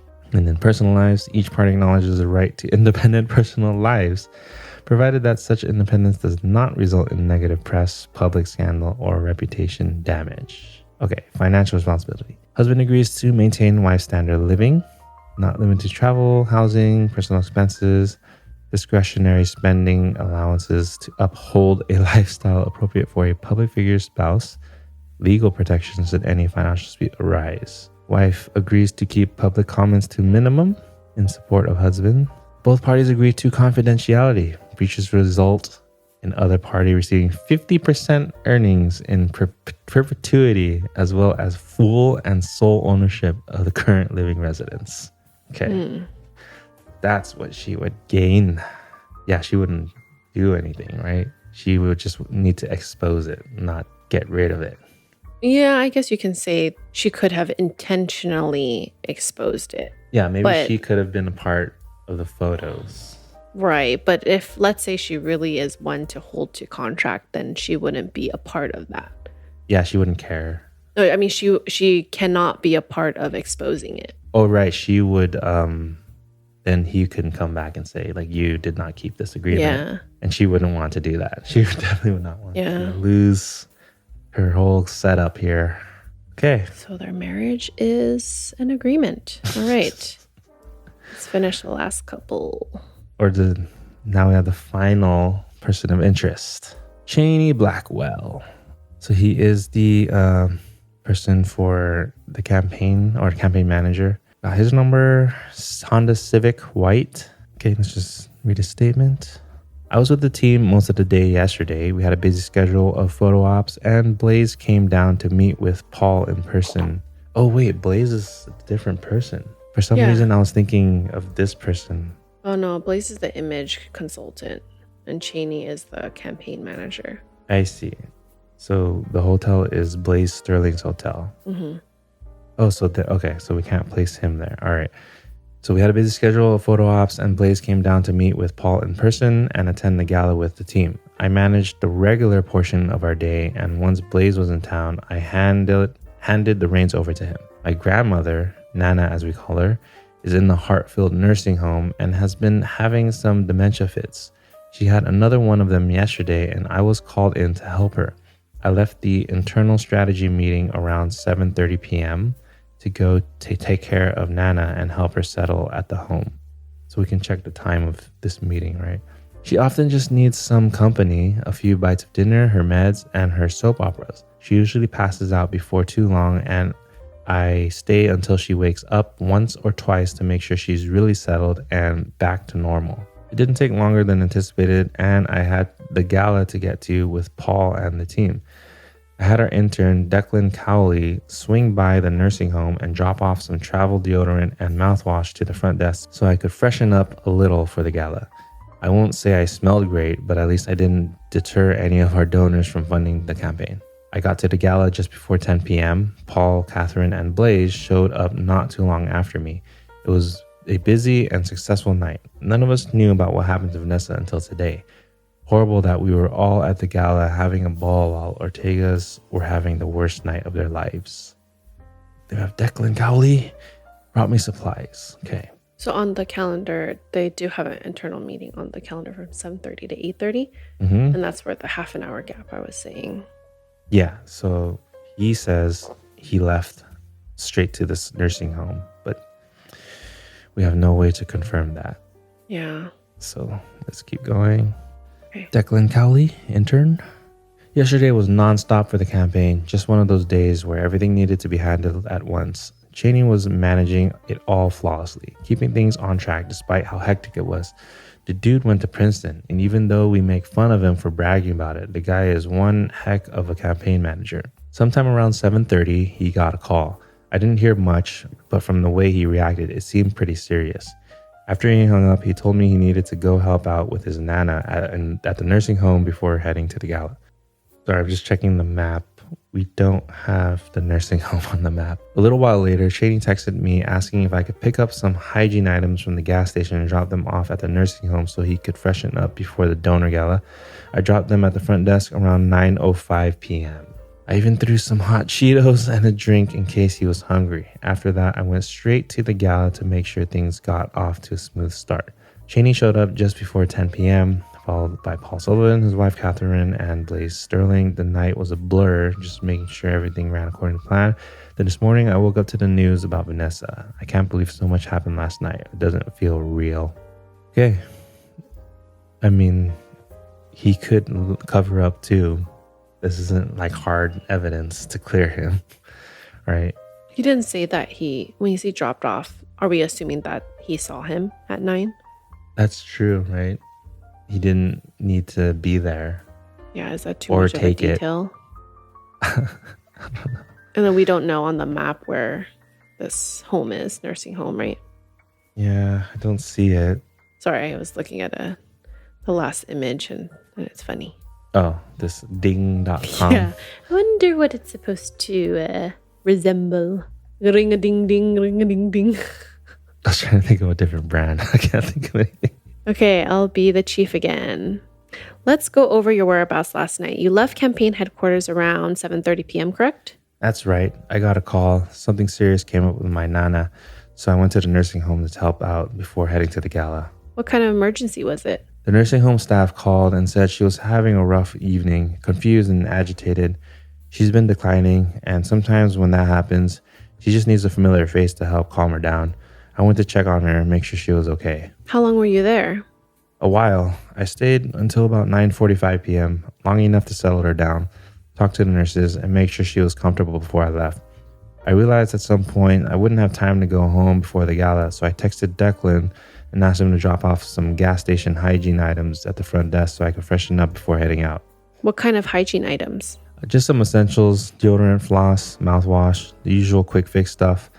Campaign life doesn't leave much time for personal grooming, so sometimes you gotta improvise. And after that? I left just before 10 and went straight to the gala. What was the atmosphere like when you arrived?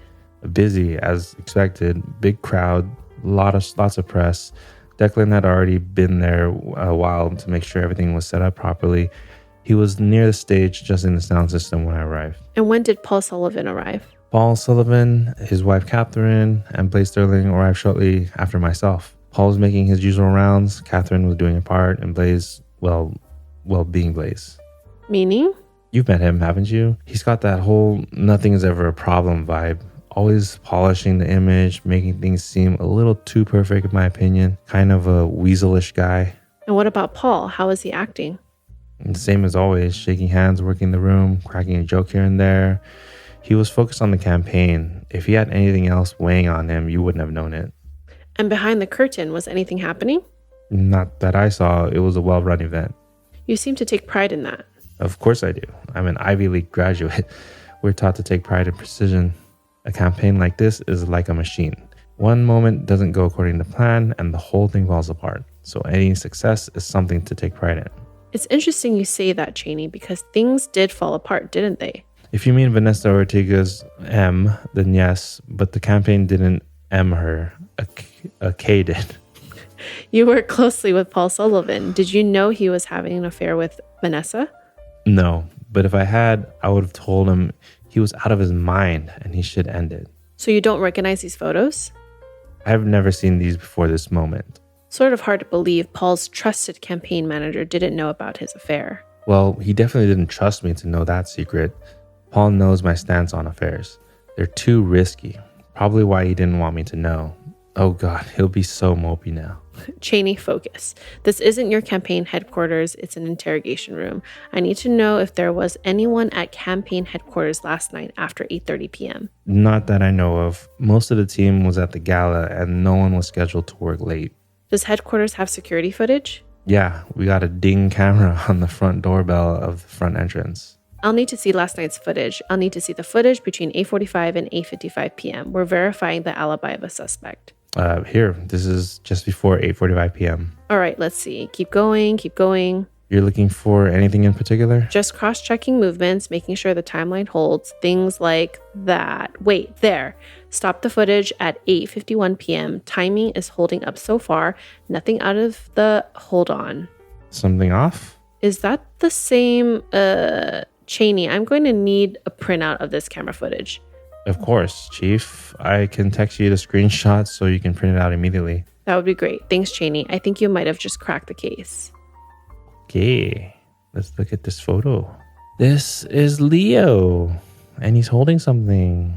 So, okay, we know where this is on the map. Let's put the map next to it. So we have him at 8:51 right here, right? This is right here. And he's holding an envelope though. So maybe let's zoom in on this. Evidence. It's the same one as this. That's the one with photos. And it's the one with the photos. So he does have the photos with him. Why would he have the photos? I don't know. I don't know how he got them. But there's other people in the back too. I gotta look at the original. I remember if you play with like the physical stuff, it's so hard to keep things organized. So I just want to see if you can tell. I mean, it's kind of blurry because there's also cars too. I mean, you can't see any license plates though. I mean, this clears him, right? There's no way he could be home in time. But I guess one thing was that he said he's never seen those photos. And that's the exact same envelope that has the affair photos. Yeah. But it was found. Is that, are you sure it's that one? Yeah, I mean, it says it has the same like confidential thing on it. And then this was probably added. Oh, I have it on the Can I see screen. the front of that? Yeah. I took a photo of it too. Well, it looks different though. Here, let me copy this. It looks different to me because if you look in the photo, unless I'm like too detailed right now, it's like it has the stamp and there's writing on the top. I don't see writing. It just looks like shading. You don't see writing? Well, also it's at the wrong angle. Because if his is like this, it should be. Yeah, the stamp is off the angle, but I see it like where the metal bracket flap. On his image, it looks like there's writing on the flap. I mean, I don't see. It just looks like the shadow from the top flap. Anyways, if you match the stamp, it doesn't match. Is it reversed from the camera? That doesn't make sense. No, because even if it was reversed, the fading of the stamp would be the other way. Oh, so then this is a different envelope. That's what I've been trying to say. Oh my goodness. I'm sorry, I'm catching up, okay? I was like doing everything to prove also that it's different. Like I'm thinking, okay, all of these like documents that he had to do and all this work, he has to, like legal documents for the donor, whatever. Yeah, that's what he's holding. And inconsistencies, he might have found something. I don't know. But I don't know how that relates to unaliving Vanessa. Okay, well, you want to try to solve this first objective? See if we have everything? Yeah, sure. So, prove Leo's innocent. Use the form below to prove you identified the major flaw in the case against Leo. Which two items are needed to prove his innocence? Well, the envelope, right?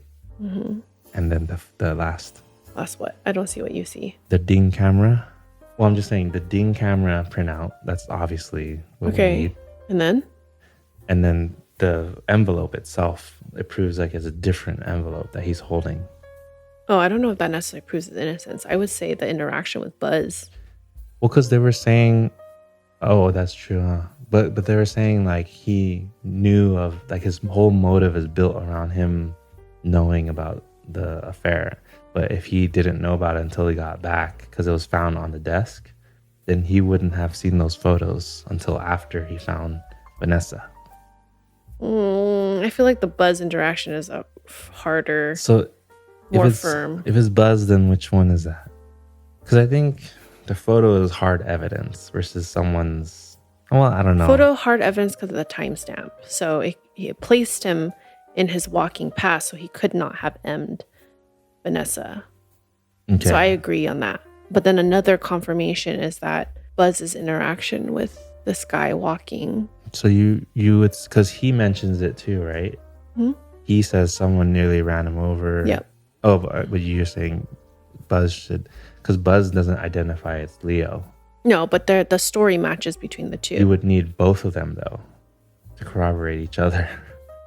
But this is only 2 documents. I'm saying you said you need two. What's the question? You need to select 2 things that prove his innocence. What is it? Pretty much. Yeah. So the first one I'm saying is the Sting camera screen capture because that's a timestamp and it does show him walking at that time, so he could not have been in two places at once. The second evidence, I think, is the story of Buzz and Leo interacting. Okay. Because both of their stories corroborate each other. We can try Buzz first. So it's interrogation, right? Buzz's interrogation. Oh, so you're saying that they are two different options? I don't know what you see. So you're saying Buzz interrogation is one option? Just imagine you can pick any document. And we have to pick two of the documents right now. Oh, I see. Yeah. Then it would be Buzz confirming Leo's. So I think that he says that in his interrogation, right? Not in his witness statement. Oh, no, he says it in his statement. Yeah. I wrapped up just for 9, got back, almost ran some idiot over. So that's his statement, not his interview. Person of interest form. Yeah? Mm-hmm. That's my guess. Okay, we could try it first. I think it's the photo envelope. So what photo envelope? This envelope. Where did it go? So many documents. Oh, this one right here? Yes, that envelope. So what about this? Because I think you need this, because this is the one with the photos in it. And then you need the ding camera, not just to prove his location, but to prove that he didn't have this. I see. Okay. But I'll try Buzz first. Okay? Mm-hmm. Boom. You got it wrong. Please don't give up. You're my last and only hope, Leo. There's a photo of him. Okay, so mine is wrong. It could be... let's just go with yours then. His interrogation. I'll just try mine, and then if it's wrong, we'll keep trying. Okay. Correct. Great work. I don't know. I don't know if that proves his innocence, though. I know what you're saying, actually. Yes. His means and motive are crossed off. Okay, I understand. Now you can open bonus envelope A. And the envelope in Leo's hand was not the same envelope found at the crime scene. Mm-hmm. So this is upside down. All right. So we opened up bonus envelope A. Let's go through it. We got a letter and a new objective. Thank you, detective. I knew the envelope I had wasn't the one from the murder scene. Mine held campaign documents I had already submitted. I remember being frustrated for redoing work I swore I was finished. The paperwork was sent by an intern to keep me at the office and was put in a similar envelope intentionally. Ooh. I'll be in your debt forever for catching his mistake. I'm afraid our work isn't done yet. I'll still need your help proving who did kill Vanessa. I think we both know who framed me. The family values candidate Paul Sullivan was the only one with the means, motive, and opportunity to put a matching envelope in my hand the night of the murder. And the photos of him with my wife prove without a doubt that he's a rotten scumbag who never cared about anyone but himself. Unfortunately, he's also the governor now. He's ordered all law enforcement across the state to shoot me on sight. I need to stay in hiding until we can solve the whole case. We need to prove Paul was at the crime scene the night Vanessa died, but he has a solid alibi from that shady Manhattan image consultant Blaze Sterling. Since it's not safe for me here in Pennsylvania, I evaded authorities and slipped into New York. I broke into Sterling's office and stole his Sullivan campaign paperwork from the week of Vanessa's murder. I can't find anything that will place Sullivan at the scene of the crime, but I'm praying you will. Please, detective, I've come this far and you're the only one who can help me. Please don't give up. My life is in your hands now with urgency. Leo Ortega. Okay, so he's able to cross states without being caught, even though his face is probably being plastered everywhere. So we didn't quite say okay, it was Sullivan, that for sure. Already eliminating. But then I didn't expect this game to outright do that and then say... Oh, prove it's this person? Yeah. Yeah. Well, I mean, objective 2 says prove someone else was at the crime scene. So maybe it might not be Sullivan, but someone on his behalf. Okay, after finding evidence someone else was at the crime scene the night Vanessa was murdered, visit this page to prove it. So there was just these 3. This is front and back. This is front and back. And then the expense report. Paul Sullivan, integrity and family first. We have his campaign thoughts May 20th.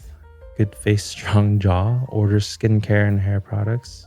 Focus group review. Emphasize family values. Record is clean. Dirty secrets.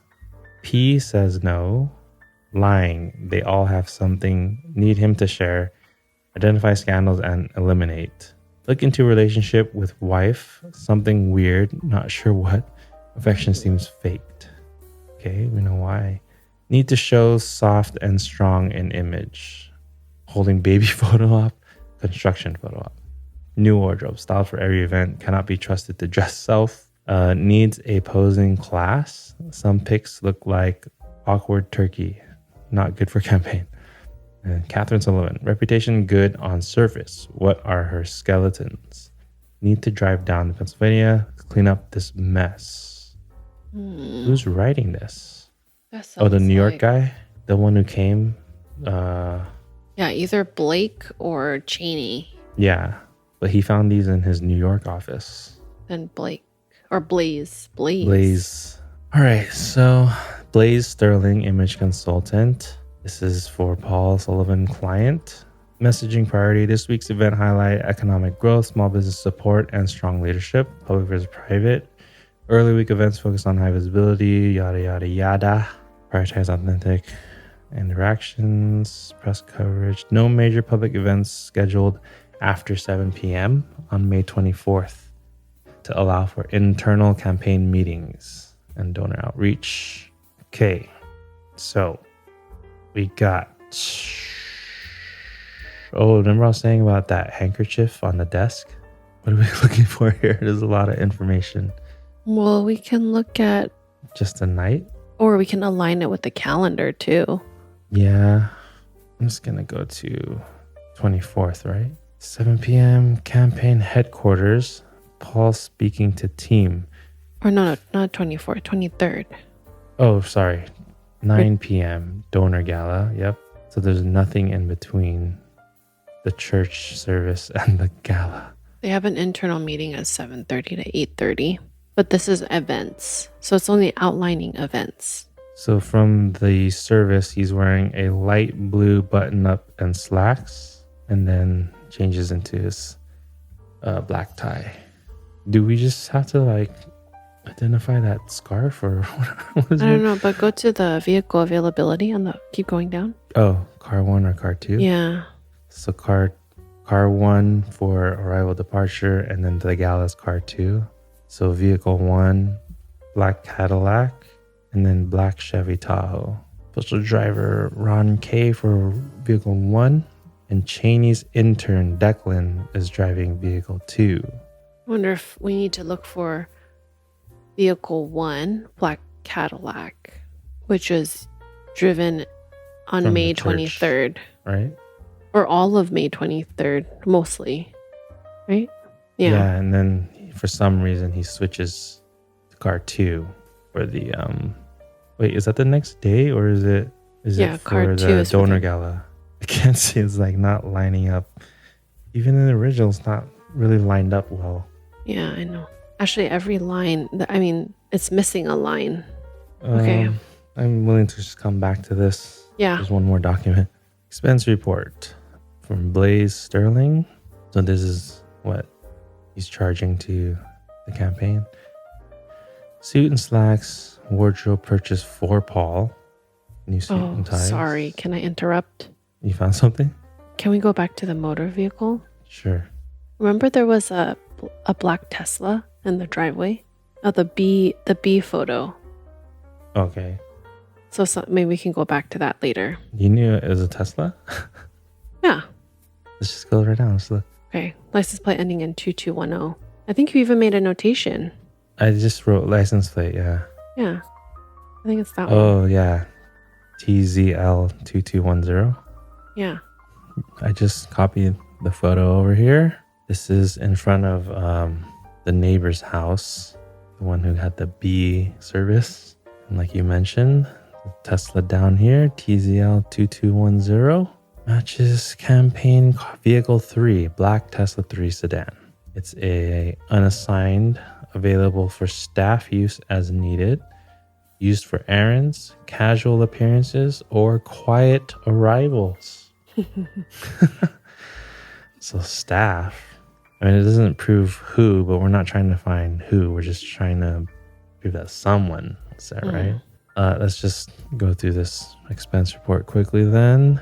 Suit and slacks. What is this? The skincare and hairline product. Dental care. 1 bag of dirt. Dirty up Paul. Oh, for photo ops. The construction one, maybe. 1 pair of casual dress. Amazon. Amazon online. Private package. $33. Gas, BR and coffee. Gas, hotel. Veteran meat. Okay. Knew about that. Dry cleaning. Okay. Something supposed to stick out. The card, maybe? This is a card ending 5347. Maybe in the next envelope, there might be something with credit cards. Oh, I see. Just in general. I don't know. Why for the soil? Dirty up Paul for photo op? There was one where he was supposed to be like a construction worker or something. Oh. Maybe that's it. Okay. I mean, I'm ready to go off of these two. Yeah. I don't know what the private package for Paul is, though. But yes. Yeah, me neither. Let's go. Prove a suspect was at the crime scene. Use the form below to verify how you know someone else was at the crime scene. So which 2 items we saw? It was... Okay, I mean, the other one we know is the campaign image strategy plan. And we need the other one. Where is it? What is it called? Is it interrogation? Well, it's from...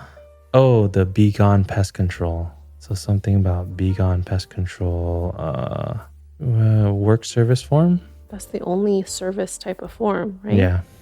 All right. Here we go. Yeah. Great job. Dude, I didn't even remember that Tesla. You even remembered that it was the Tesla. Yeah. It's crazy. What can I say? These detective skills are coming back. I mean, I wrote the note of like license plate because that was the only one that we've seen so far. No, that stuck out to me. I was like, oh, Tesla. Sullivan campaign vehicle 3 was parked in the neighbor's driveway when Vanessa was unalived. All right, let's open up bonus envelope B. So we got the contents of bonus envelope B. There's a letter, new objective, and 5 photos. So let's go through this letter. Ooh, it's like blood stains. Ketchup stains? I mean, ketchup stains. They're eating some fries. On the go, on the run. From the drive-thru? You are truly an amazing detective. What an impressive display of raw brilliance. One of Sullivan's campaign cars sat in my neighbor's driveway at the same time Vanessa was Cade. Everyone missed it but you. I know it seems like that should be enough to put Sullivan away, but I'm afraid it's not. A lot of people had access to that car and it won't be enough to take down the governor. But we've come so far together and I'm not giving up. I have no choice really. I know we can close this case if we just find something to connect the care to the crime scene. Since we need more evidence and I can't ask you to risk your life any more than you already have, I decided to sneak back into Pennsylvania and break into the storage facility where the Sullivan campaign records are kept. Things didn't go exactly as planned. I wound up getting attacked by a watchdog, tased by a security guard, and grazed in the arm by a bullet from a local police officer. Also, he got caught. Fortunately, I managed to avoid capture from the U.S. Marshals by floating down a river. Dude, this guy who has no experience, right? No military background. None of this. Wow, he's surviving pretty well. I didn't hang on too much, but I managed to get 5 campaign photos of Sullivan from the day Vanessa was M'd. The pictures got a little roughed up during my escape, but I'm hoping you can still find something in there to connect our K to the crime scene. I need you to I need you to. Really. You are my last hope. Can you help me find some piece of evidence that will clearly connect Vanessa's K-er to the M-er? Don't quit on me now. My life truly does depend on it. Desperately, Leo. Okay. Objective 3. Convict the K-er. After finding the evidence that identifies the real person, go to the site. All right. So we have our 5 photos here. These, I think, are in the order that they were in the envelope. Hopefully we can always check the timestamps. Dude, that guy on the right looks so creepy. Well, that's the, I forgot his name already. He's one of the suspects, right? He's Cheney, but why does he look so ghostly? Yeah, it's photoshopped. So he's there in the morning. That hand gesture looks like the tie. Like a Trump. The tie. Yeah. His tie is at the crime scene. Oh, I thought you said it was a handkerchief. Well, because in the second... Oh, no, it is a handkerchief, not the tie. Look at his square pocket. I mean, is it the same? No, his square pocket. But yeah, I mean... pocket square. The tie is the same striped, right? Well, we just have to see if it's missing, right? The pocket square is the handkerchief. It's not a tie on the crime scene. And it was red. It was red striped. It was red? Okay. Yeah. Well, let me just grab it then. I'm pretty sure it's going to go missing at some point. So does that just prove that he planted something, the photos? I thought he was there. I see. So this is what we're talking about. It's the handkerchief, and it's right here. So this is May in the 23rd in the afternoon. Then we got a fingerprint. Okay. Well, it's probably just Leo's fingerprint, right? Because he grabbed the photos. Well, no, he found this. Well, I would check it. Okay. Well, it's only him here. So wait, we only have Leo's fingerprints? Or no? Yeah. And would you look at that? He's so creepy. Oh, is it the top? Okay, why does that one not? Oh, I see, because he's missing the thing now. I see. Okay. And last one is probably irrelevant. But He's gone. Is the 23rd is at the gala, so this would be, after he's already done the duty. So what time is the previous one? 2:47 p.m.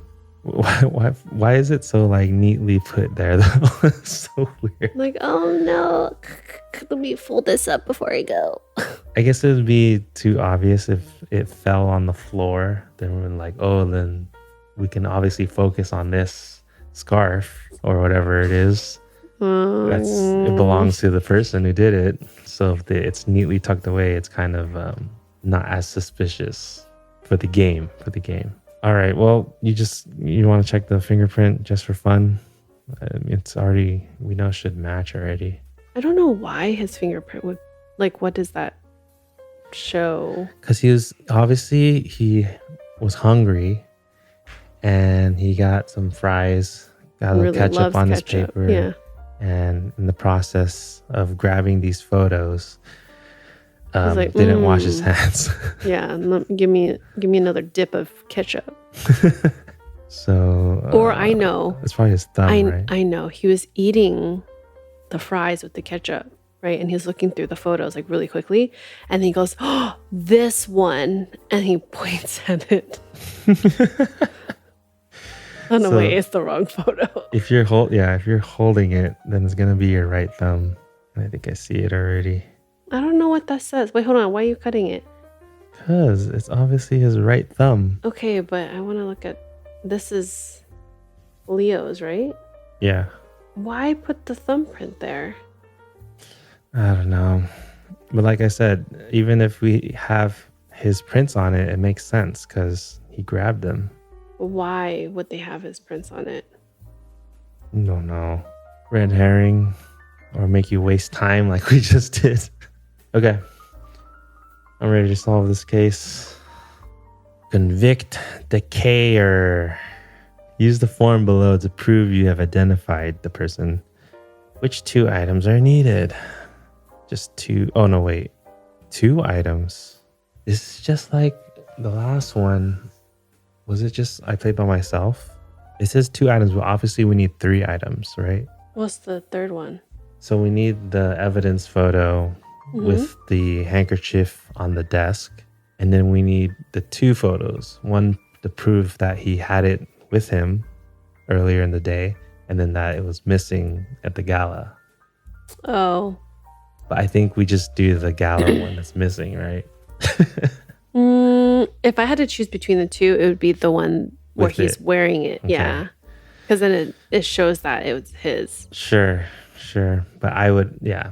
If the creators are watching this, I would argue you need 3. So it's going to be the one at 2:47 p.m. Otherwise, people will assume that it's such a popular pocket square that just so happens they have a matching one. Okay, so 2:47 and the evidence photo, Crime CSI scene. pic. Oh. Number 3, affair photos on desk. Yeah. All right, here we go. This is the last one? Mm-hmm. Oh, okay. Yeah. See, they include it here too. You need 3. Whatever. Amazing work, detective. You can now open the envelope marked bonus envelope C. Cheney Blackwell left his black and orange striped handkerchief at the crime scene. Here we have the contents of bonus envelope C. Just a couple letters and a couple photos. This was from Leo. You did it, detective. I can't thank you enough for everything you've done. I was so certain Paul had been the one to take Vanessa from me. I've carried that anger and heartbreak with me every single day, but I was wrong. Finding Cheney's handkerchief on my desk at the scene of the crime changed everything. Cheney caged Vanessa, and now he's behind bars where he belongs. But there's more to the story. Paul didn't know anything about the M until after it happened. Cheney told him afterward, and he claimed he did it for him. Then he pressured Paul into helping cover it up, threatening to take them both down if he didn't cooperate. Whether that's true or just Cheney manipulating him, I don't know. Either way, Paul made his choice, and now he's in jail too. As for me, I'm so thankful for my freedom. I've been able to publicly clear my name and start working again. My focus as a defense attorney is now on making sure no one else goes through false imprisonment like I did. Not on my watch, at least. I mean, how long did he stay in prison? It sounds like he escaped right away. Business has been booming because of the case publicity and because of my commitment to my own freedom and the truth, none of which would have ever been possible without you. Thank you for giving me this chance, for believing in the truth and fighting for it, even when it was buried deep. I'll always be grateful. Leo. Justice isn't just a concept, it's a commitment. All right, and then we have the confession here. I'll just leave it up if you guys want to go ahead and pause to read it. Just something to highlight here. He says, my only mistake happened while laying out the affair photos for the police to find. A single bead of sweat fell from my nose onto the desk, and he used his handkerchief to wipe it up. Oh, that's the Princeton handkerchief. I guess those are Princeton colors. They said he was always bragging about going to Princeton or something. So I guess that explains how it got to the desk. Then we got photos of both of them being arrested. So I guess that's it. If you enjoyed solving the case with us, give this video a like. Consider subscribing to the channel if you haven't already. If you want to help support the channel, there's a link in the description below to buy us a coffee. And if this is the last video of the year, not sure, maybe we might get one more out, but we wish you guys all a happy holidays. Still working on episode 2 of the podcast. If you haven't checked out the first episode, there's also a link down in the description. So I guess that's it. So we'll see you in the next video. And if it's next year, I guess we'll see you next year.